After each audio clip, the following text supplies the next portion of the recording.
Hey y'all, T-Sweet from Philly here, and this video will be different from my last video where I discussed Danganronpa, and you know me, I'm from Philly, so gotta be a huge Eagles guy at the end of the day. So we're gonna discuss the NFL and I'm gonna do some predictions before the season starts. I'm gonna go over every team's record. I'm gonna go for my justification for why too. I'm also gonna go over who makes the Super Bowl. I'm also gonna go over who makes the playoffs and all the major awards for the season. So if you like this video, please hit the like button, subscribe, leave a comment saying what do you agree on, what do you disagree on, and without further ado, let's get it. Starting with the AFC East, we're going to talk about the Buffalo Bills first. So after their defeat to the Chiefs in the playoffs, the Bills simply just upgraded on defense. Even though Von Miller left, you got Joey Bosa, you got Larry Ogunjobi, you got Derek Forrest, and you got Maxwell Harrison, while you maintain your key offensive weapons like James Cook and Shakir. Now, obviously, they have a really easy schedule, so it's really easy to say, oh, they're going to get 15, 14 wins. I do think I see a slight regress from Josh Allen, though, so I do have them at a comp 11 wins. They win the AFC East, but it's close. It's close, and you'll understand why. And the Bills will contend with the Patriots for the division. So the Patriots last year were a pretty bad team, but they were pretty a young, up-and-coming team. May had 2275 yards, 15 touchdowns, 10 interceptions, and he wasn't the best. He was mediocre, but despite the fact that he went 4-13, they only played I believe 15 games. But despite that, they had a lot of one-score losses to good teams too, like the Bills and the Rams, and then the Colts last year, who almost made the playoffs. And then their defense, which was one of their biggest holes, got massive upgrades. For example, they have probably the best cornerback duo in the league with Tony Gonzalez and Carlton Davis, as well as their additions of Harold Landry, Robert Spillane, and Milton Williams along the interior line. So now I don't think the interior line is going to be amazing. I think it's going to be good. I think it's going to be a solid D line. So not only their secondary got that cornerback duo I talked about, they have Kyle Duggar, who is a solid option at the end of the day. Marcus Epps and Jabril Peppers, both solid options, again, on that secondary. So I think their secondary is going to be easily one of the most underrated in the league. And then their offense also got, help. So their O-line, we got Will Campbell, who was the top tackle prospect out of the draft. We got Garrett Bradbury, and we got Morgan Moses, who are both good players. And then you have Stephon Diggs, Travion Henderson, and Mac Hollins. You add that to a team with Stevenson and Demario Douglas. Their offense is underrated in my eyes.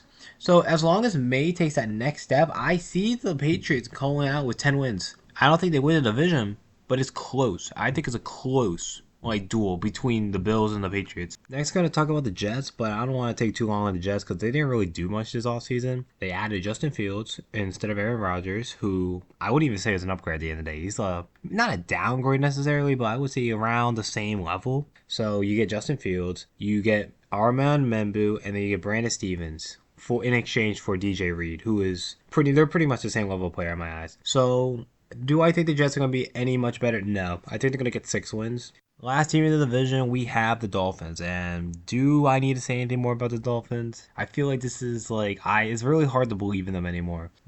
From the rumblings of a bad culture. You should stand corrected. Good morning. False. Great morning. Let's go. Why great? What makes this one great? Because we're another day closer to death. From how injury prone Tua is to the point where he has to retire due to how many injuries he's getting, to how many star players have conflicting thoughts on whether they want to be or they do not want to be in Miami, including the one that they just traded back for, as well as just the general, they can do it. I feel like Tua Miami is some of the most potential team in the league by far, and it's not close. And I generally just do not like it. They have good pieces on both sides of the ball, but because of I'm just done with their team. I have them as 4 wins. I'm done with their team. So the next division I have is the AFC West, which I believe will probably be the toughest division this year. Don't quote me on that. Anyways, I'm going to start with the Super Bowl runner-up, buddy. Despite trading away Thuney and losing Wharton, which are both really good pieces on their team, they got Christian Fulton, Jalen Moore, and Josh Simmons. Good replacements for your team, pretty much. So I think their offense, with a year 2 worthy of veteran Kelsey and Rice and Pacheco back, and a solid O-line, going to be elite, as well as an elite defense. They usually have an elite defense under Spagnuolo, so I foresee an elite defense there. But this is where my superstitions kick in. It's the last time they got blown out in the Super Bowl to the Patriots, the Buccaneers. They lost to the Buccaneers 31-9, and the next year they had a down year. Mahomes had a down year. Like, he won MVP, but his team went from 14-2 to 12-5, and the overall team went from 5 All-Pros to 2. So due to this, and due to me being on my copium, I think the Chiefs will downgrade to 11 wins. The next team we're going to talk about is the Chargers. And the Chargers last season had a few revealing things. Their new head coach, Jim Harbaugh, was actually a pretty good head coach in my opinion. And Justin Herbert laid a goose egg in the playoffs. Who would have been fucking shocked? Most overrated QB, by the way, but we are not going to talk about that. Anyway, I think they addressed their main issue, which was their lack of offensive weapons, with Najee Harris, Omarion Hampton, Trey Harris, Keenan Allen, the return of Keenan Allen, and Mike Williams. So I think they're going to be similar to the Chiefs this year. However, they're going to have a different story. It's more about, can Justin Herbert prove himself in the playoffs? Because we know he's good in the regular season. But we're going to see if he's good in the playoffs or not. So I think the Chiefs and the Chargers are going to fight for that second division spot. But for now, I have the Chargers at 10 wins. Did I say the Chiefs and the Chargers are fighting for the second spot? Yeah. It's because of the Broncos. And before you say all this, like, oh, Bo Nix was fucking shit last year. Oh, Bo Nix wasn't that good. Bo Nix was an incredibly underrated QB last year. Even though he had some games where the defense hard carried, the defense is just going to hard carry again this year. How do you go from a top 3 defense? You add Hufanga, Greenlaw, and Jahdae Barron. 3 elite, potentially elite players on your already elite defense. That defense is going to be unstoppable. And while the offense wasn't too changed from last year, they added RJ Harvey, Evan Ingram, and J.K. Dobbins. So they're all good pieces. So I see Bo Nix, I see Courtland Sutton, and I see Marvin Mims all taking a huge step forward. So I see the Broncos with 14 wins. I see 14 wins in their future. Next, I have the weirdest team in the division, in my opinion, and that's the Raiders. So despite the complete lack of faith in this team from most people, I actually do like what they have on their offense. Mainly their offense. I think it's criminally underrated. It has Geno Smith, Jacoby Myers, Brock Bowers, and Ashton Genty. And they're all young talent at the end of the day, but I do like what they have. Now the problem is everything else. Everything else is garbage. Especially in a division where you have to deal with elite talent everywhere, both on the offensive and defensive side. You need good defenses, no matter what. And releasing Christian Wilkins, while he was a little weird in the locker room, does not help your case at all. So personally, I just have them as 5 wins. I think they'll be electric to watch, but I see them having 5 wins mainly because of their defense being horrid. Next, we're going to talk about the former tough division. The fall from grace, you might say, and that is the AFC North. And I'm going to talk about which will probably be the best team in the league. Let's talk about the Ravens. So the Ravens, despite losing in the playoffs, again, because of a Mark Andrews drop, they have the best roster in the league. By far none, the best roster in the league. They have great quarterback, great coach, great wide receivers, great running back, great O-line, great defense, great secondary. It just goes on forever and ever. And you might think to yourself, hey, if they have the best roster in the league, why is Justin Tucker not on there? Motherfucker, Tyler Loop is the GOAT. Off Tyler Loop. Anyways, they're getting 15 wins. Sorry to tell you. The next team I'm going to talk about is my GOAT, the one, the only, the if man, Joe Burrow, and the Bengals. So, am I going to think the Bengals are going to have the best passing offense? Of course. Are they going to have the worst defense in the league? Now that's up for debate, especially for not signing Trey Hendrickson, as well as not signing any defensive players that are interesting to me.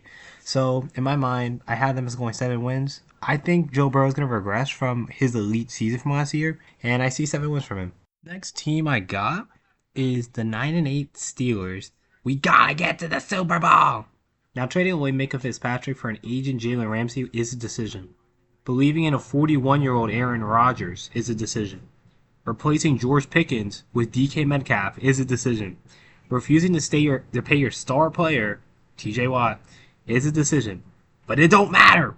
9-8. We gonna win the Super Bowl. Mike Tomlin's the future, and the standard is the standard.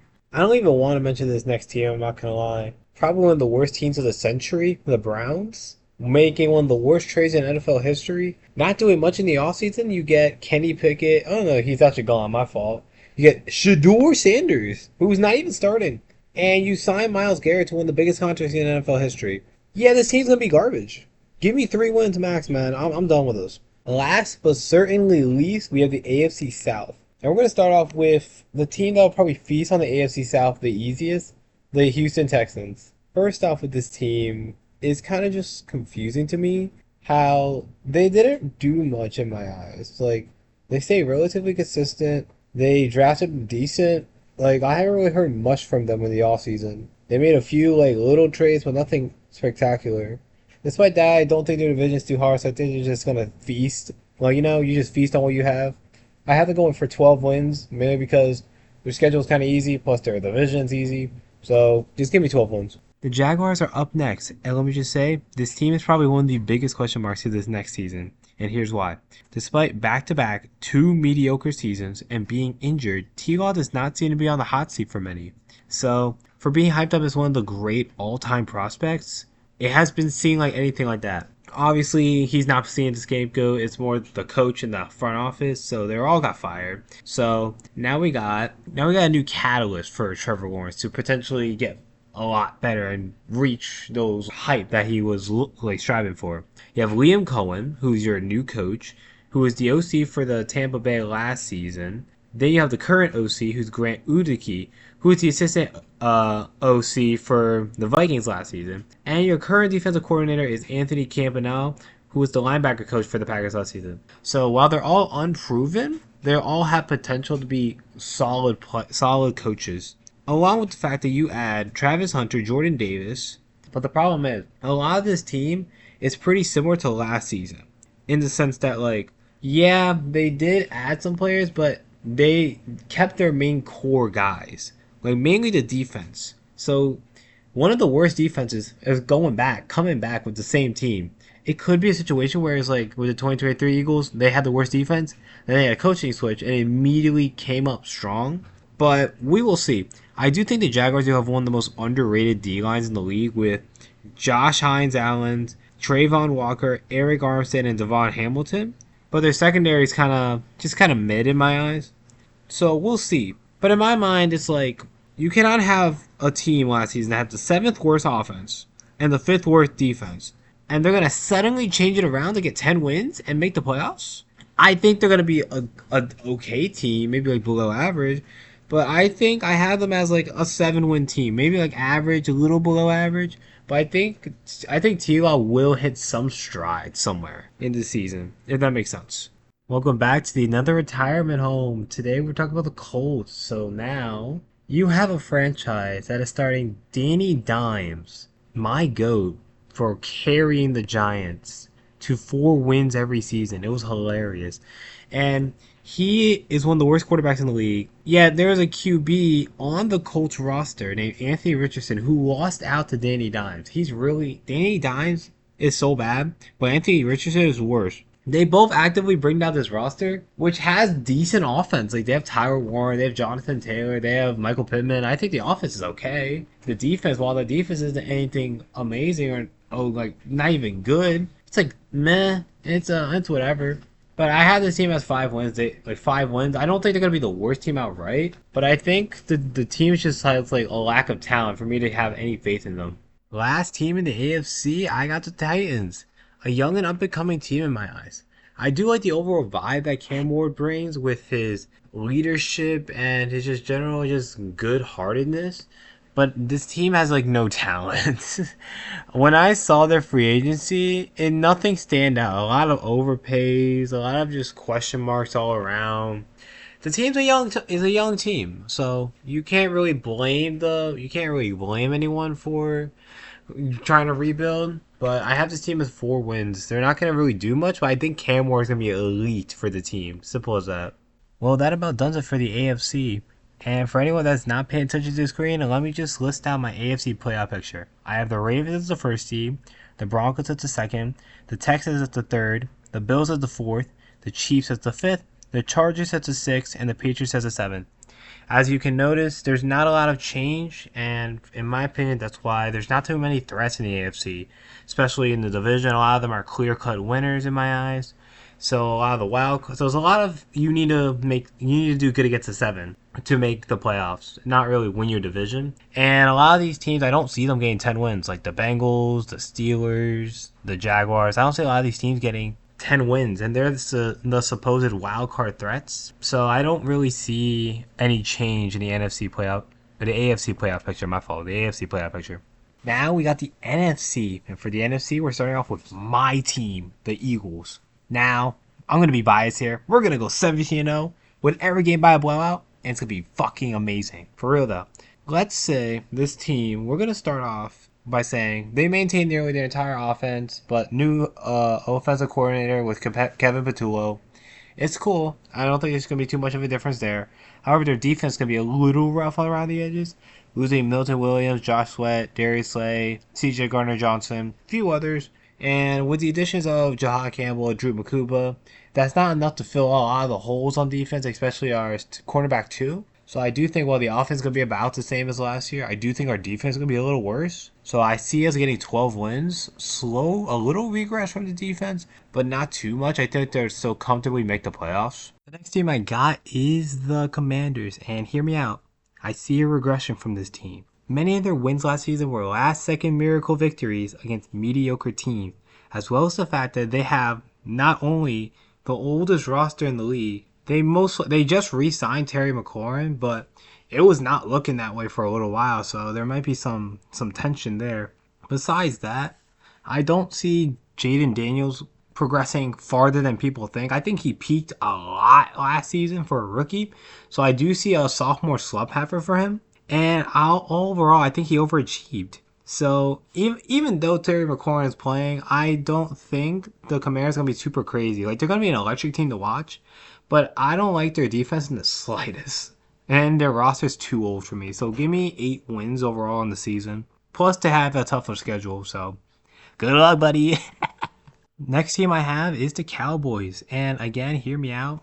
The Cowboys have a really similar roster structure as the Commanders, where they're more offensive oriented than defensive oriented. Well, necessarily, but the way the Cowboys have been treating the Michael Parsons situation has just been a joke. They're just not doing anything with him, and it got to the point where now he needs to be traded. So it's actually disgusting what they're doing with him. Also, they have 3 Tylers on their roster. That O-line's gonna be elite. The Tyler Titans. Let's call them the Tyler Titans, Chad. Well, their offensive threats, I believe, are a lot better than the Commanders. They have Dak Prescott, CeeDee Lamb, George Pickens, Jake Ferguson, which I think is a very underrated trio of receivers. As well as the fact I'm not buying into the defense. I think their defense will hold up about the same as the Commanders. So even though Michael Parsons will be gone, I have them at 10 wins, 10-7 overall. Despite their question marks on defense and tougher schedule, I like what the Cowboys are cooking up. They always, every time they have a down year, they have a slightly up year. So I have the Cowboys at 10 wins. Lastly, in this division, we have the Giants. And the thing about the Giants, I like what they have on their roster. Their D-line is really underrated with Thibodeau, Abdul Carter, Brian Burns, and Dexter Lawrence, and their offensive weapons with Cam Scatterbo, Malik Neighbors, Darius Slayton, Tyrone Tracy is decent. But, however, I don't like their secondary. Their QBs are a joke, and the O-line is still a joke. While I do think Jackson Dart was playing okay in the preseason, he reminds me of Daniel Jones again. So I'll be really surprised if they do anything, especially when they have the second hardest schedule in the league, or the hardest. I think it's the hardest. Yeah, the hardest schedule in the league. So I'm just going to give them 4 wins. Next division I'm going to talk about is the NFC West. And it's going to be a dogfight. No doubt about it. But the first team I'm going to discuss is the Rams. So the Rams lost Cooper Kupp, but got Devontae Adams, and are relying on Puka Nacua as their wide receiver 1. Now, before the injuries last year, Puka was on track to have 1,500 yards, and he wasn't even wide receiver 1. So I trust him to be demonic with Stafford, but I'm just worried about Stafford's general health. But as long as they stay healthy, as well as their young, improving defense, I like what they have. Give me 11 wins for the Rams. The next team I have is the Cardinals right now, and I'm not going to lie, my hopes are really high for this team. The offense hasn't changed much, but it's still criminally underrated. You have Kyler Murray, Marvin Harrison Jr., which I think their connection got a lot better since his year 2 Marvin Harrison. You have James Conner, who's a solid running back 1, and Trey McBride, which is a solid offensive core in my opinion. But here's the big thing. Here's the big improvements came from defense. So the Cardinals were one of the only 2 teams to not have a player record more than 5 sacks for them. It's them and the Patriots. So only 2 teams. So they signed Josh Sweat, Calais Campbell, and Dalvin Tomlinson, as well as draft Walter Nolan. 4 really good players. 2 of them are kind of unk, but 4 really good defensive players on their D line, as well as getting Will Johnson to an already really stacked secondary. I think the team's gonna be it's gonna be nice. I don't think they have too many holes overall. So looking at the roster, I like it. I like them. Give me 13 wins. And I think they're gonna win the division too. And the next team I have is the 49ers. And this will probably be my biggest hot take of this video, but I do not see how the 49ers get above 4 wins. Now, hear me out before you click off. The new defensive coordinator for the 49ers is Robert Saleh, who could be a good defensive coordinator. Had his stint there overall. He was 25th in 2017, 28th in 2018, 8th in 2019, and 17th in 2020. Where the season he left, they got to set 9th best defense. Granted, there are a few. He had his head coaching thing in the Jets. The Jets' defense were solid. They weren't the best, but they were okay. So some of those rosters were injured to fuck. So let's just look at their roster a little bit. Holy fucking Jesus! What is this? I think their current roster has potential, but you lose so many players in the offseason. It's actually unreal. You still have Bosa, you still have Warner, you still have Green, you still have Mustafa. But I think they have too many losses for me to trust Robert Saleh with that defense. And their offense is it's still the same injury-prone self. CMC's injury-prone as hell. You have Deebo Samuel, who's already out with an injury. No, you traded away Deebo Samuel. Brandon Ayuk's the one with the injury. And a lot of your wide receivers are either injured or suspended. You have to rely on Kyle Juszczyk, Christian McCaffrey, and George Kittle. Which, not two of those. Only CMC is an injury-prone, motherfucker. But you also got Brian Robinson, but I'm not buying Brian Robinson at all. But, so for me, due to not only their unproven depleted defense, a seriously injury-prone offense, despite the easy schedule, I don't like this team. And I was never a Brock Purdy fan to begin with. So, since he usually needs a team of talent around him, he doesn't carry the squad carries him. So in my mind, I think they're going to get 4 wins.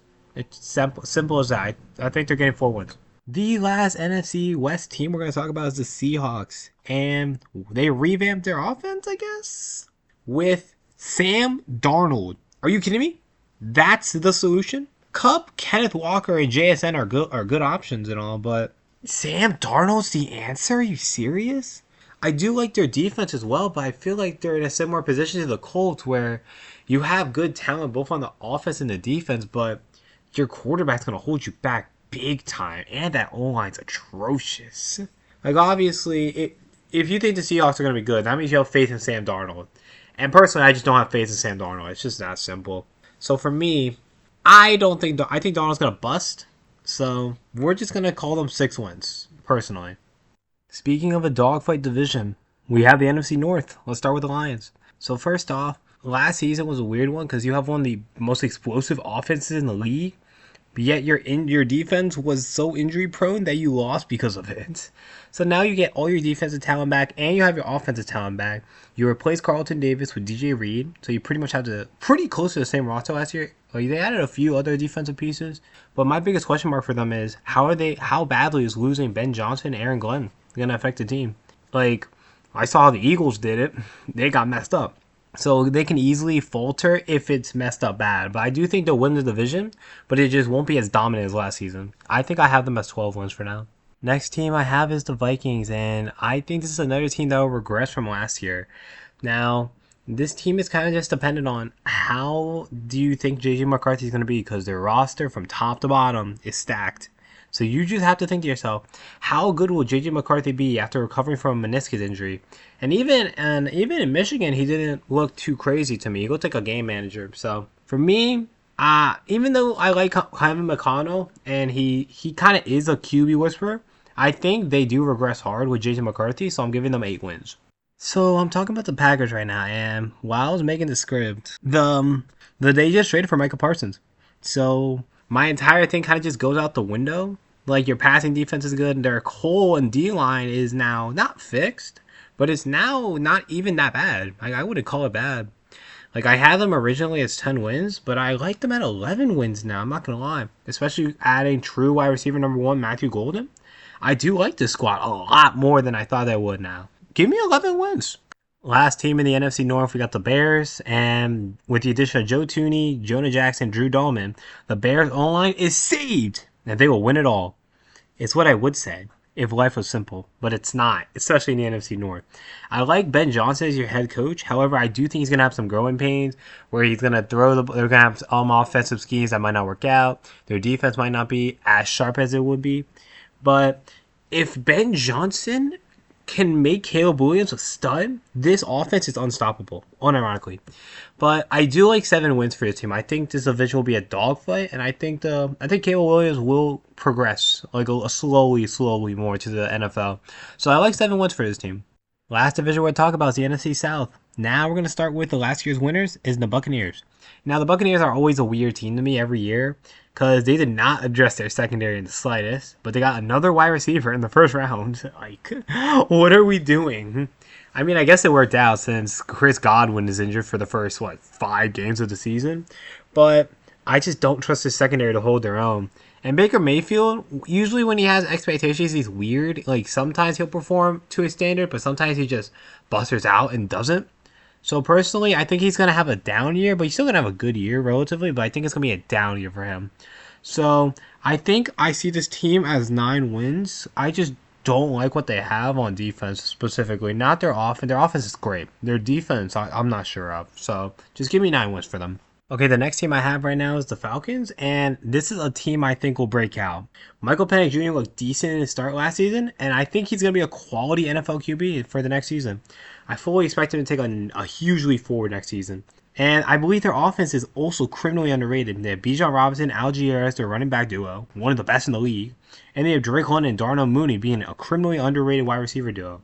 Their O-line is also solid, and it's been consistent for a while. And their defense, while it isn't the best, I think their D-line with the additions of Leonard Floyd, Jalen Walker, James Pierce, I don't think it's going to be a top-tier threat necessarily, but I do think it's going to hold its own, especially in some close wins.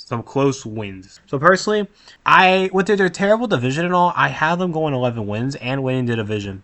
Next team I have is the Panthers, and looking at this offseason, this team easily had one of the fakest glow-ups I've ever seen.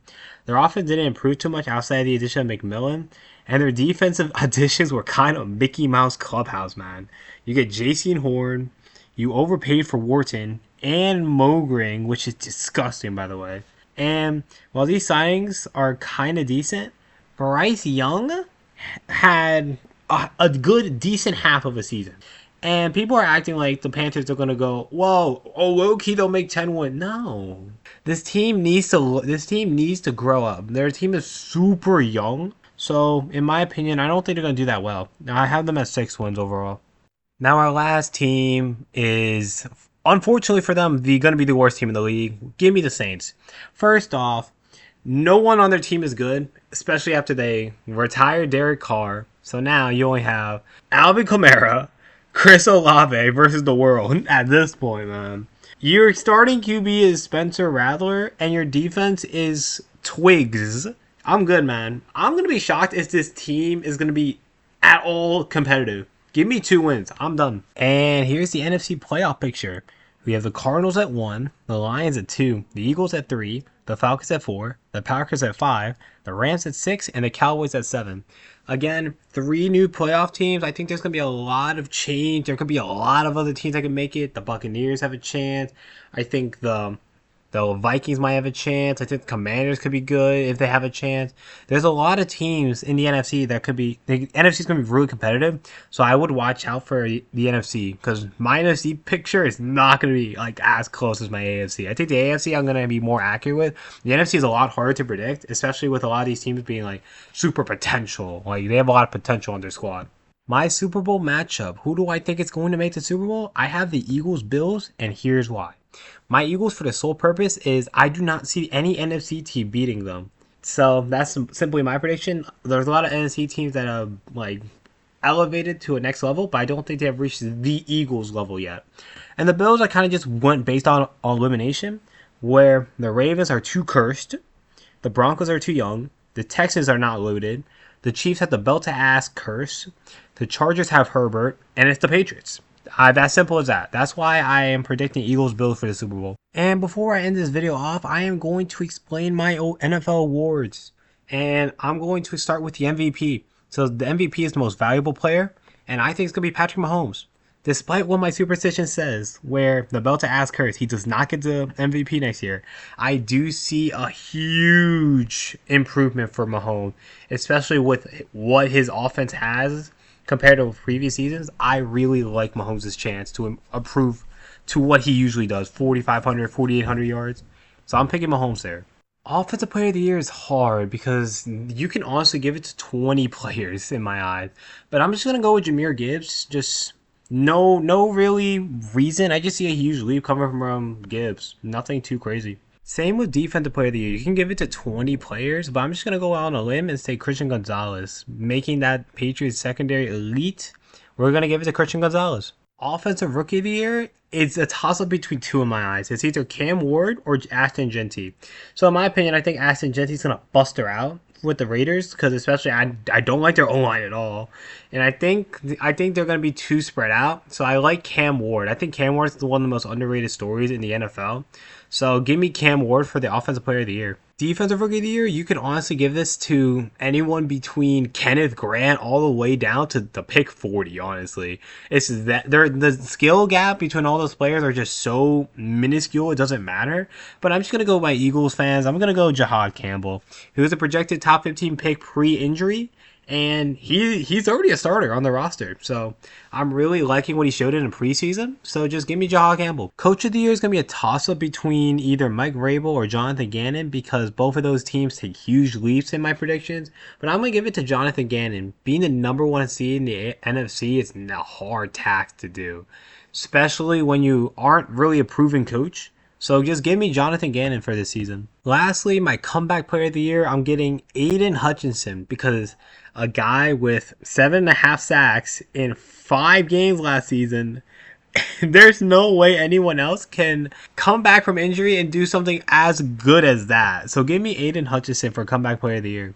And that about does it for my NFL predictions video. So I kind of just want to talk about, I'm really happy of how that first video did, the Danganronpa video. If you have not seen it, check it out on my channel. But I'm just really happy for what that video became.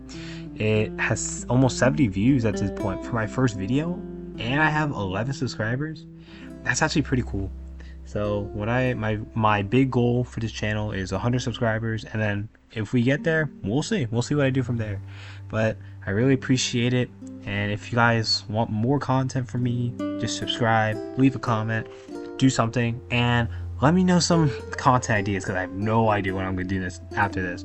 Probably an Undertale video, maybe something else, I'm not sure yet, but we'll see. And thank you for sticking to the end, and I'll see you later. Deuces, man.